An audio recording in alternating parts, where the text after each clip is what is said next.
Hello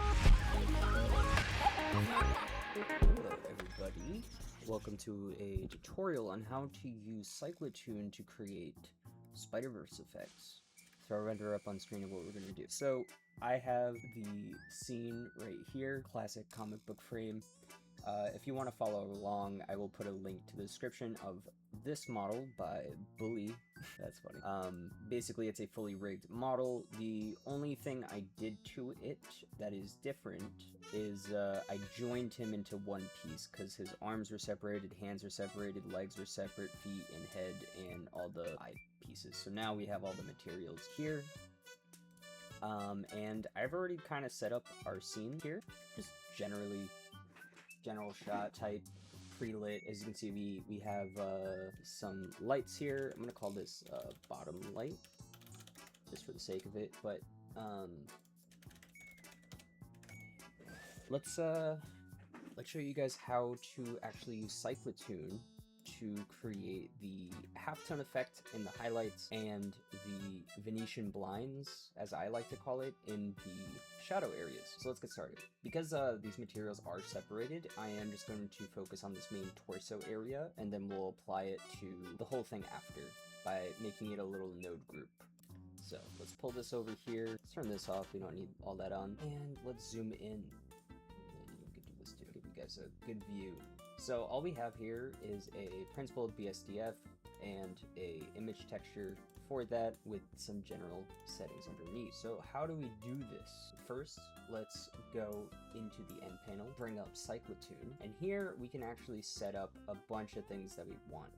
For this example, I'm not going to use the raycast shadows, which would be helpful if we wanted to get this inner shadow stuff going on. However, for the demonstration of this, we're going to only use the basic lights, because that's what I used initially when making this effect. As you can see, I was already working, but we're going to select the collection of lights that we have, and we're going to build separate groups, just like I like to do. And now, we have all the lights separated. We have this top area light, we have the bottom light, we have the sunlight, and we have a point light over here. The only light I do not want from this is this bottom light. What's really cool is we can be selective on the type of lights we use. So I don't want this one. I don't want this one to show up. I want more Venetian blind stuff over here. Plus we already have this big ass point light kind of doing a lot of that work, so there's no point. So let's delete that. Now we have these three. I'm not going to do any crazy adjustments on this.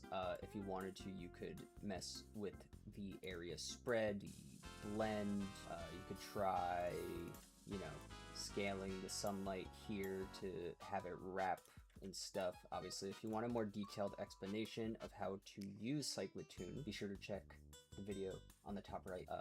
That hopefully popped up. If not, it's in the link in the description. It's the general use guide and install guide for using Cyclotoon. But anyways, we don't need much.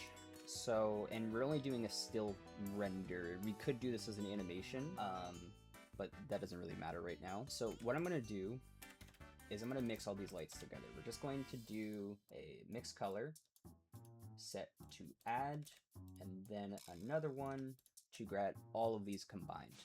Cool. I don't necessarily recommend doing this normally if you are going to be reusing a shader setup a lot and you need to replace lights often.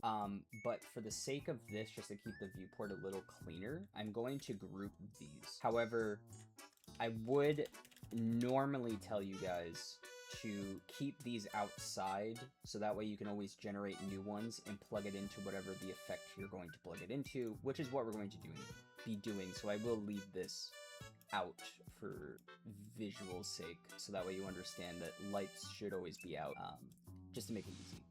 Okay, let's focus on creating the halftone effect. The halftone effect, really easy. We're going to use a Voronoi texture, map it to window because I prefer it. Let's scale this down a bit. We'll need to reduce this by like 0.9 looks okay. Maybe a little bit more, like 0.7. Turn off randomness. Let's add a color ramp, set to constant, and then we're going to flip these So that way we get this nice halftone effect. I'll set the value to something like 250. Hopefully YouTube permission doesn't fuck that, so maybe we'll do like 100 just for the visual purposes, but for render I would do 250. And this is cool. Next, what we're going to do is we're going to use a mix color. We're going to set the initial color to black, plug in our halftone pattern at the bottom, and then use our new light mask as the factor, now sort of fading in when that effect happens. Next, what we'll do, again for more clean viewport, is we'll Control G this to get a new group, and I'm going to plug in this color output because this color is going to be our initial image texture. But for now, let's build up the, actually we'll plug it in, but let's name it halftone. There we go. And then we'll plug that in, and as you can see, it's really cool. This also did remind me, change the blending mode to add, and now we got ourselves a little effect. We can probably drop that scale value out here so we can mess with the halftones later, but really easy. Next, let's do the sort of Venetian blind, comic book line effect. I don't know how people usually call it, but that's kind of besides the point. Let's first set it up. We'll select factor, and we'll do the same thing. We're going to do window. This one we don't really need to adjust too hard, but I will rotate it about 45 degrees from the camera. And we'll scale it up to 35. 35 sounds good right now. We'll do another color ramp, and we'll just set this to constant as well. And make sure that we have enough black lines, but not too much that they're overpowering. I think this is pretty okay.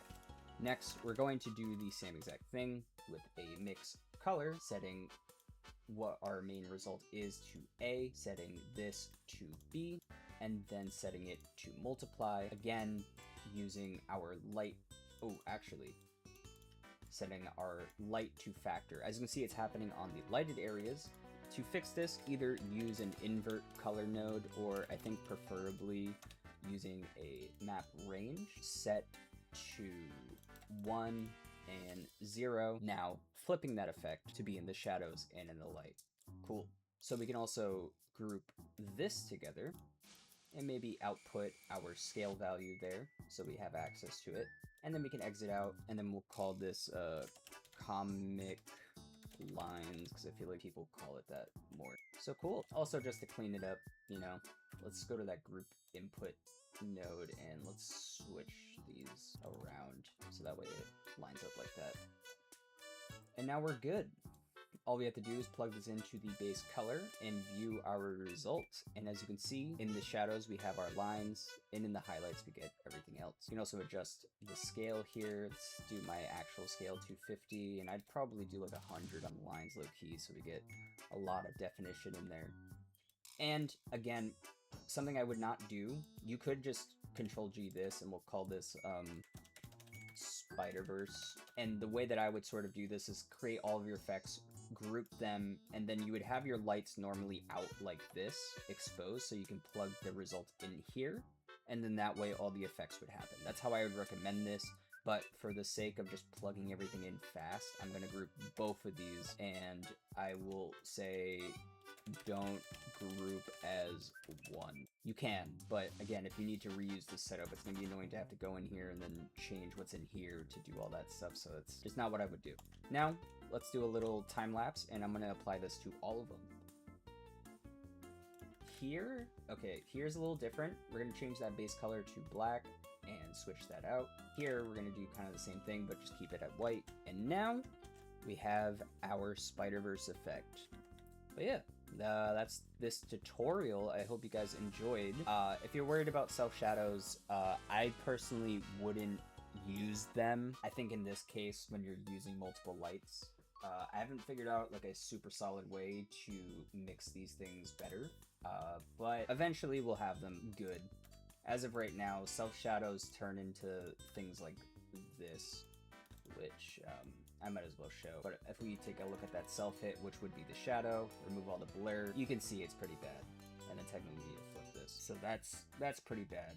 It could be cool to, you know, layer in if you wanted to, like at the very end here, we did like a multiplier or something. But as you can see, we're getting these things like Terminator lines, and they suck. And we can try to blur them using the blur strength here, but you start seeing a lot of the poly groups develop, so it's not great. The only way I would personally tell you to use this is if you are using constant and we, you know, somehow crushed the actual shadows to be further up than what they are now. But as of right now, this method does kind of suck, so I wouldn't. But I hope you enjoyed. I hope this was easy to follow.